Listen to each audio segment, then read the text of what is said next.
सिर्फ़ सूबेदार खे तनीर क़ादिरी फ़क़ीर मिलियो, उन ते ई तसदुक़ कयो वियो। छाजे करे? जेके डॉक्टर सरेआम चोरी था कनि, जेके डॉक्टर सरेआम वण था विकिणनि, उन्हनि ते सूबेदार कुझु न कयो। उन्हनि खे सूबेदार कुझु न कयो। जेके दवाऊं था विकिणनि, उन्हनि खे सूबेदार कुझु न कयो। असुं डॉक्टरनि जी भर्ती रहियो, उनजी डॉक्टरनि जी भरभर्ती सूबेदार ज़ालिम खे ज़ालिम कीअं न चयो सूबेदार? कंहिंखां रुपयो बि न वरितई, सदाईं ग़रीबनि जी मदद कयईं। सिर्फ़ु दवाउनि जे लाइ वियो हो, सच जे लाइ वियो हो। फ़क़ीर तनीर क़ादिर त सदाईं समाज जे भलाई जे लाइ कमु कयो ऐं वरी पुलिस में बि उनखे ई मोकिलियो वियो, सूबेदार बि उन सां ई गॾु। इहो कहिड़ो इंसाफ़ आहे? आख़िर कानून कॾहिं बदिलबो? कॾहिं इंसाफ़ मिलंदो? कॾहिं मज़लूम जो साथ ॾींदा? कॾहिं ज़ालिम खे ज़ालिम कोचे छॾिबो? कॾहिं सच ॻाल्हाइबो? कॾहिं मुआसिरो बदिलबो? कॾहिं सिंध खे हक़ ॾिबा?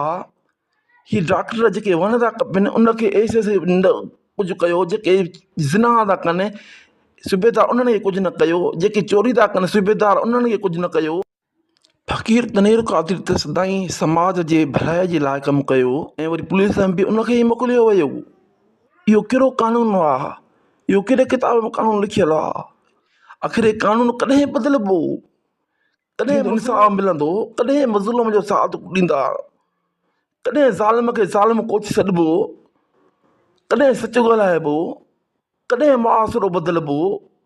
कॾहिं सिंध खे हक़ ॾिबा? ही डॉक्टर जेके वण था कपनि, उनखे ऐसे कुझु कयो। जेके ज़िना था कनि, सूबेदार उन्हनि खे कुझु न कयो। जेके चोरी था कनि, सूबेदार उन्हनि खे कुझु न कयो। असुल में हीअ डॉक्टर थी नथा सघनि। डॉक्टर त हयाती ॾींदो आहे, डॉक्टर त हयाती बचाईंदो आहे। किन 50 डॉक्टर हिकु ग़रीब ते, मज़लूम ते 50 डॉक्टर उन ते तसदुक़ कंदो आहे। इहो कहिड़ो किताब में लिखियलु आहे त डॉक्टर थी ऐं मज़लूम ते हमिलो करे त उहो त वॾे में वॾो दहशतगर्द त डॉक्टर आहे न। चोर जेको चोरी वण चोरी विकिणे, वण चोरीअ विकिणे ऐं ज़िना खोरी करे दवाऊं विकिणे, उहो डॉक्टर कीअं थो थी सघे? क़ादिर ते जे 50 डॉक्टर गॾिजी तनीर अकेले ते तसदुक़ ऐं ज़ुल्म कयो, इहो त वॾो दहशतगर्द थी थो सघे। साॾो कयो त ग़रीबनि खां दवा पुछण वियो त ग़रीबनि खे दवा मिले थी। ॿियो त हुनजो को ॾोहो कोन हो, सिर्फ़ु सच पुछण वियो मरीज़नि खां त तव्हां ग़रीबनि खे दवा मिले थी। उन ॾोहे 50 ॼणी हुन अकेले ते हमिलो कयो। छो? तनीर क़ादिर त वियो हो दवाऊं पुछण त ग़रीबनि खे मिलनि थियूं, पर दवाऊं त हुनखे ग़रीबनि खे न मिलियूं। असुं हुन ते 50 ॼणी दहशतगर्दी करे 50 डॉक्टर हुन ते ज़ुल्म कयो। जॾहिं तव्हां चोर न हुयो त तव्हां हुन ते हमिलो छो कयो? जॾहिं तव्हां दवाऊं हलायो था त छाजे करे तव्हां हुन ते हमिलो कयो?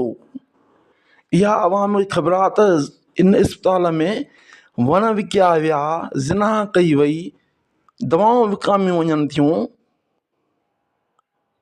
पंहिंजी इस्पताल में दवाऊं हलायूं वञनि थियूं। ही डॉक्टर कीअं थी सघनि? ही त ज़ालिम थी था सघनि। डॉक्टर त हयाती ॾींदो आहे, हयाती बचाईंदो आहे, किन दवाऊं विकिणंदो आहे या हिकु ते 50 हमिलो कंदो आहे। हिकु ग़रीब मज़लूम ते 50 डॉक्टर हमिलो कंदो आहे, इहो त ज़ालिम थो थी सघे न। जॾहिं तव्हां ॾोही न हुयो तव्हां हमिलो छो कयो?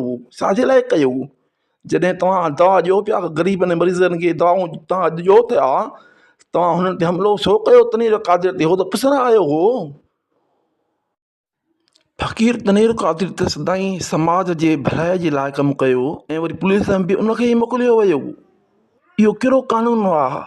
इहो कहिड़े किताब में कानून लिखियलु आहे?